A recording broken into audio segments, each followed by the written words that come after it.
Hello everyone, সবাইকে স্বাগতম নতুন আরো একটি ভিডিওতে। আজকে আমরা কথা বলবো পেয়ারা গাছের বর্ষাকালীন পরিচর্যা এবং প্রুনিং নিয়ে। আমরা সকলেই চাই আমাদের ছাদ বাগানে একটি ঝোপালো আদর্শ পেয়ারা গাছ থাকুক। এর জন্য প্রুনিং অনেক গুরুত্বপূর্ণ। বছরে একবার প্রুনিং করা খুব প্রয়োজন। প্রুনিং করার মাধ্যমে গাছ যেমন ঝোপালো হয়, তেমনি অধিক পরিমাণে ফলন পাওয়া যায়। ভিডিওটিতে যে গাছটি দেখতে পাচ্ছেন, আজকে আমরা এর সঠিক পরিচর্যা এবং এর প্রুনিং দেখাবো। তো কথা না বাড়িয়ে ভিডিওটি শুরু করা যাক। প্রথমত আমাদের বিবেচনা রাখতে হবে গাছটি একটি ঝোপালো আকৃতি করার জন্য এর জন্য আমাদের ডালগুলোকে সমান সাইজ করে কাটতে হবে। তো এখানে একটি ডাল নিচ দিয়ে লম্বাভাবে গেছে, আমি এই ডালটিকে কেটে দিয়েছি। তারপর উপর দিয়ে আমি সবগুলো ডালকে ছাঁটাই করে দিয়েছি। দেখতেই পাচ্ছেন এখানে একটি পেয়ারা ঝুলে আছে, কিন্তু ফলের মায়া করা যাবে না। ফলের মায়া করলে গাছ আর বড় হতে পারবে না, তাই আমি এটিও কেটে ফেললাম। দেখতেই পাচ্ছেন আমার গাছগুলোর মধ্যে কি পরিমাণ ফাঙ্গাস আক্রমণ করেছিল, তাই আমি আরো বেশি করে হার্ড প্রুনিং করে দিয়েছি। উপর দিয়ে আরো অনেকগুলো পেয়ারা ঝুলেছিল, কিন্তু ফলের মায়া করলে আমার গাছটি পুরোই নষ্ট হয়ে যেত। তাই ফলের মায়া করলে হবে না, গাছটিকে দিতে হবে একটি সুন্দর আকৃতি। দেখতে দেখতে আমার গাছটি পুরোটা ছাঁটাই করে দিলাম, তবে দেখলাম নিচ দিয়ে একটি ডাল বেশি বড় হয়ে গেছে। এটি থেকে যখন নতুন কুশি বের হতো তখন ডালটি ঝোপালো হতো না, আবারও পুনরায় ছড়িয়ে ছিটিয়ে থাকতো। তাই আমি এই ডালটিও কেটে দিলাম। তো কাটাকাটির পর্ব শেষ। অনেকে এই মুহূর্তে আমার গাছটি দেখলে এখন হাসাহাসি করবেন, কিন্তু না, এটি হচ্ছে প্রুনিং এর সঠিক পদ্ধতি।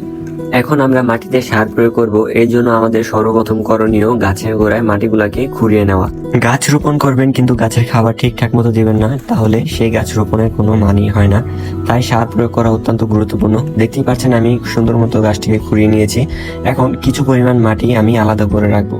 বালতি থেকে মাটি আলাদা করার উদ্দেশ্য একটাই, যখন আমি অধিক পরিমাণ সার প্রয়োগ করব তখন বালতিটা মাটিতে পরিপূর্ণ হয়ে যাবে, যা গাছের জন্য একদমই ঠিক নয়। কারণ যখন আমরা গাছে পানি দিই তখন এটি আরো নষ্ট হয়ে খাবারটি পড়ে যায়। দেখতেই পাচ্ছেন আমি খুব সুন্দর মতো খুঁড়ে বালতি থেকে মাটিটা আলাদা করে রেখে দিলাম। আপনারা চেষ্টা করবেন আপনাদের যে টবে বা বালতিতে গাছটি রোপণ করেছেন এর থেকে কিছু মাটি আলাদা করে রেখে দেওয়া, এবং নতুন সার যখন প্রয়োগ করবেন তখন বালতি যেন মাটিতে পরিপূর্ণ না হয় সেদিকটি খেয়াল রাখা। এখন সব থেকে গুরুত্বপূর্ণ কাজ মাটি তৈরি করা।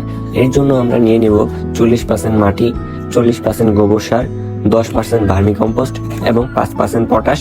পরবর্তীতে 5% ইউরিয়া সার আমরা প্রয়োগ করব। প্রথমেই নিয়ে নিচ্ছি 10% ভার্মি কম্পোস্ট, যা গাছের রোগ প্রতিরোধ ক্ষমতা বৃদ্ধি করে এবং গাছের শিকড়গুলোকে বাড়ায়। তাছাড়াও ভার্মি কম্পোস্ট গাছে ফুল এবং নতুন পাতা আনতে খুব সাহায্য করে। এরপর দিয়ে দিচ্ছি আমরা 40% গোবর সার। এটির মধ্যে রয়েছে নাইট্রোজেন, ফসফরাস, পটাশিয়াম এবং অন্যান্য খনিজ মিলে মাটিকে আরো উর্বর করে তোলে।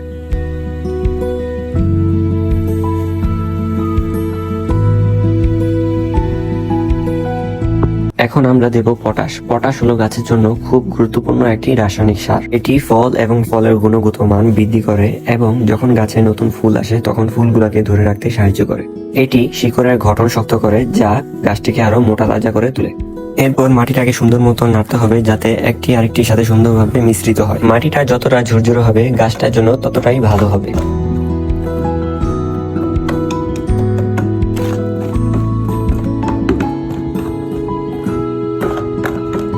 দেখতেই পাচ্ছেন আমার মাটি মিশ্রণের কাজটা শেষ এবং আমার মাটিগুলা কতটাই ঝুরঝুরে হয়েছে।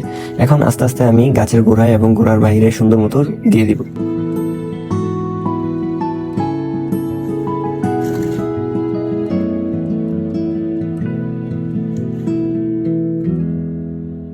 সর্বশেষ আমাদের এখন দিতে হবে গাছের চতুর্পাশে ইউরিয়া সার। এটি আমাদের 5% দিতে হবে।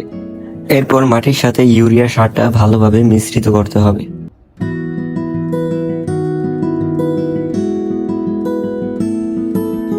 যেহেতু আমরা গাছটিকে খুব হার্ড প্রুনিং করেছি, সেহেতু গাছের আগায় আমাদের ফাঙ্গিসাইড ব্যবহার করতে হবে। আপনারা এদিকে সাফ ফাঙ্গিসাইডটাও ব্যবহার করতে পারেন, কিন্তু আমার আগে থেকে পানিতে গোলানো কিছু ফাঙ্গিসাইড ছিল, যা আমি পরবর্তীতে স্প্রে করে দিয়েছি গাছের আগায় আগায়। বর্ষার মৌসুম, তাই আমি মাটিতে আলাদা করে কোনো পানি দিইনি, কিন্তু আপনারা চাইলে 1 বালতি বা 1 গামলা পানি দিতে পারেন। ভিডিওটি ভালো লাগলে অবশ্যই লাইক করবেন এবং কমেন্ট করতে ভুলবেন না, আর চ্যানেলটিকে সাবস্ক্রাইব করে আমার পাশে থাকবেন। ধন্যবাদ।